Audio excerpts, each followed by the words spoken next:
by Madame Leprince de Beaumont. Once there was a very rich trader who had 3 sons and 3 daughters. All the girls were beautiful, but the loveliest one of all was the youngest. She was named Beauty, and this made her sisters very jealous. They hated her kind ways and fair face. They only liked rich, silly people and parties. They laughed at Beauty, who liked to read and help at home. Suddenly misfortune came to the trader, and he lost all his money in business. He had nothing left but a small farm. "We'll have to live in the country," he said, "and work the farm. If we're good farmers, we'll have plenty to eat at least." On the farm, the man and his sons worked in the fields. Beauty got up each day at dawn. She cleaned the house and got breakfast ready. It was hard at first, for she was not used to work, but soon she became capable and strong. Her sisters sat around all day moping and doing nothing. Just to see Beauty work made them cross. When they had lived for a year on the farm, good news came for the trader. One of his ships, laden with cargo, had come safely to port. He made ready to go to the city to see about it. The older girls hoped to be rich again, and they asked their father to bring them lots of new clothes. "What would you like?" the trader asked Beauty. "Perhaps you'll bring me a rose?" said Beauty. "I can't seem to grow them here." In town, the father used most of the money from the ship's goods to pay old debts. He started home as poor as when he'd left. Halfway home, he rode into a deep forest and lost his way. It began to snow thick and fast. The wind raged. Night had fallen and the wolves were howling all around. The merchant didn't know where to turn. Suddenly, he saw lights shining among the trees. A castle, brightly lit, lay inside a wide park. Thankfully, the trader hurried to the gate. The courtyard was empty. He stabled his horse and went in the open door of the castle. Inside, he saw a friendly fire. A table was set for one, with good food in plenty. He went to the fire thinking, "The owner will surely pardon me for taking refuge here. I hope he comes in soon." He waited for hours. No one came. He was so hungry that at last he sat down and ate. Then he walked through the other rooms. They were all beautiful and well kept. But he saw no one. When he came to a bedroom, he was so tired. He went to bed.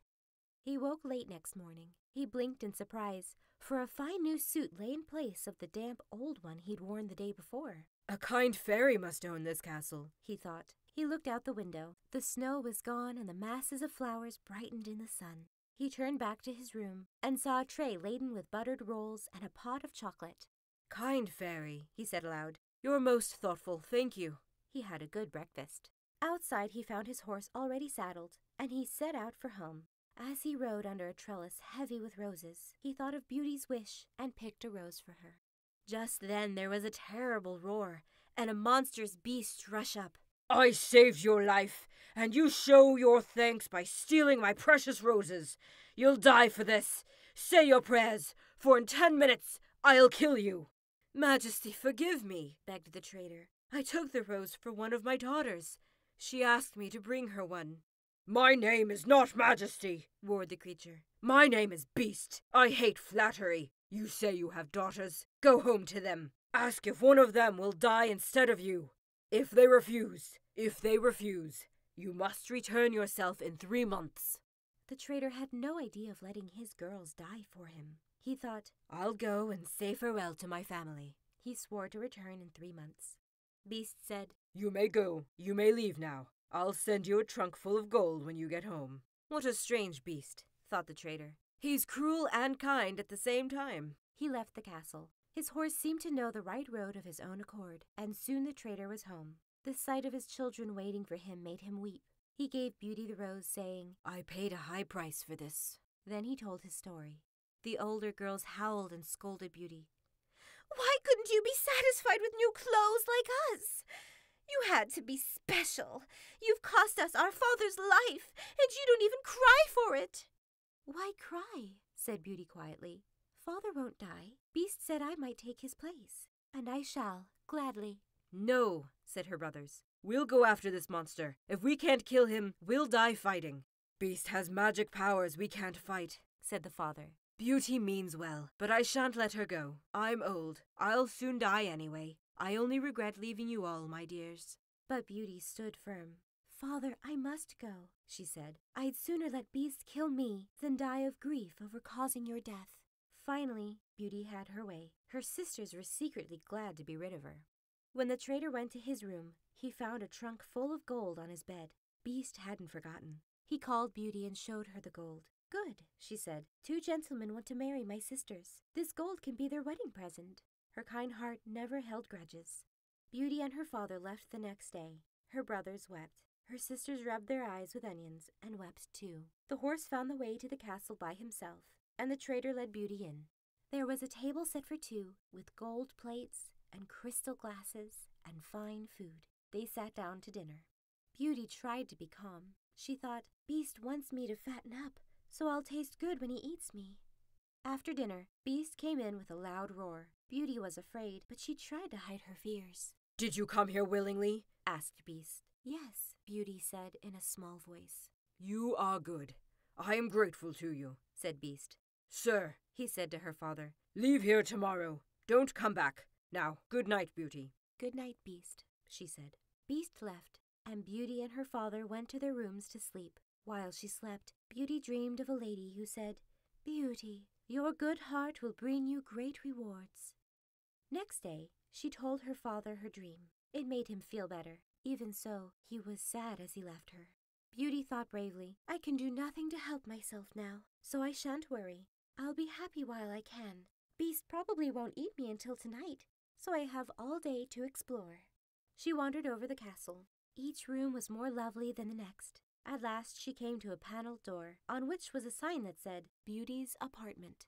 Shyly, she opened the door. She saw the room of her dreams. It was lined with shelves of books. There was a grand piano and many books of music. "Why does Beast take such pains to please me if he's going to eat me tonight?" she wondered. On the table was a golden placard that said, "Beauty rules here. Beauty's wish is our command." "My wish," sighed Beauty. "My wish is to know what Father is doing now." She glanced up. A mirror on the wall shone with a clear reflection of the inside of her home. Her father looked very sad. The image left the mirror as fast as it had come. "How kind Beast is," thought Beauty. "I'm not so afraid of him now." That night, as she sat at supper, she heard Beast coming. "Beauty," he said, "may I watch you have supper?" "Your master here," she answered. "No," said Beast. "In this house, your wish is law. Tell me, do you find me very ugly?" "Yes," said Beauty. "I can't lie, but I believe you are also very good." "Yes," said Beast. "but I'm still an ugly, stupid beast." "Not stupid," smiled Beauty. "Stupid folk don't know they're stupid." "Eat your supper," said Beast. "This castle is yours. Try to be happy in it." "Your kindness makes me forget you're ugly," said Beauty. "Many men are more truly beasts than you. A good heart and an ugly face are better than a fair face and a rotten heart." "I'm too stupid to thank you nicely," Beast growled, "but I am grateful for your good opinion." Beauty had almost forgotten to be afraid of the monster when he said, "Beauty, will you marry me?" Beauty was silent. At last she said, honestly and simply, "No, Beast." Beast gave a mighty sigh. "Good night, Beauty," he said, and left. 3 quiet months passed. Each night, Beast came while Beauty had supper. Each day he proved his kindness. Beauty lacked for nothing. The only sad moment came at night, when Beast said, "Will you marry me?" and Beauty refused. One night she added, "You'll always be dear to me, Beast. I'm truly your friend, but I don't think I shall ever be able to marry you." "You are my only joy," said Beast. "I'd die without you. Promise, at least, that you'll never leave." Beauty blushed, for that day her mirror had shown her father lying ill. She had been longing to go and comfort him. "I promise never to leave you for good," she said, "but I long to see my father. I'll die if I can't go to him." "I can't let you suffer," said Beast. "You may go home. You'll stay there, and I'll die of grief." "No," said Beauty. "We are friends. I promise I'll be back. The mirror tells me that my sisters are married. My brothers are in the army. Father's alone. Give me a week with him." "You'll wake at home tomorrow," said Beast. "When you want to come back here, just put your ring on the table as you go to bed. Good night, Beauty." And Beast sighed, an even mightier sigh than usual. Beauty awoke next day in her own home. A gold and diamond gown lay ready to wear. She put it on, inwardly thanking Beast for his kindness, and went downstairs. Her father hugged her and laughed and cried for joy, all at the same time. Servants were sent to tell her sisters that Beauty had returned. They came hoping for the worst. They were sorely disappointed. Beauty, dressed like a queen, was lovely as the day star. The two jealous sisters went off, gossiping. "Did you see that little snip in her gold gown? We'll have to spoil her game," whined one. "Suppose we keep her here more than a week. She'd break her promise to Beast. Then maybe he'd eat her at last," said the other. "What a good idea," said the first one. "We'll have to be very sweet to her." The sisters were so sweet and loving to her that Beauty cried for joy. When the week was up, the sisters stormed and wept. They made such a show of sadness that Beauty said she'd stay another week. On the 10th night, Beauty dreamed. She thought she saw Beast lying on the grass, dying of despair. She woke up regretting her cruelty. "He can't help being ugly," she thought. "He's good, and that is worth more than anything. I'm sorry I've hurt him." She put her ring on the table and went to sleep. Next morning, she was in Beast's castle again. She put on his favorite dress to please him and waited impatiently for the evening. At last it was supper time for Beast to appear. But he did not come. "What if I've killed him?" thought Beauty. She looked everywhere for Beast. Then she ran into the garden, remembering her dream. There lay Beast, quite still. Beauty bent over him, quite forgetting his ugliness. His heart still beat faintly. She ran for water and dashed it on him. Beast opened his eyes. He whispered, "I couldn't live without you. I'll die happy now that you're here." "No, Beast, you mustn't die. Live, and let me be your wife. I thought we were only friends, but I couldn't bear to lose you. I love you, Beast." At Beauty's words, the castle sprang into light. Fireworks and music filled the air. Beast disappeared, and in his place stood a handsome prince. "But where is Beast?" cried Beauty. "I am he," said the prince. "I was enchanted by a powerful witch and became a monstrous beast. I had to stay that way until a beautiful girl should love me, and love me for my goodness alone.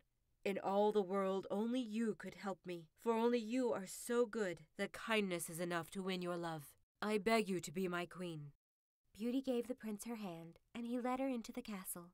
There, to Beauty's joy, she found all her family.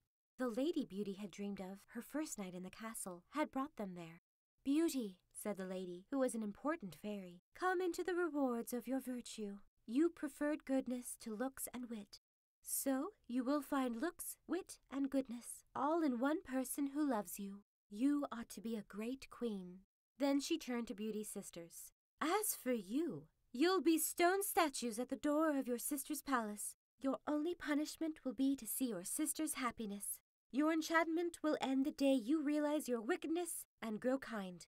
But I fear that day may never come." The fairy waved her wand. They were all transported to the prince's true kingdom, where his people acclaimed him with joy. He and Beauty were married. They lived long and happily. Their joy was great, for it grew out of great goodness. The end.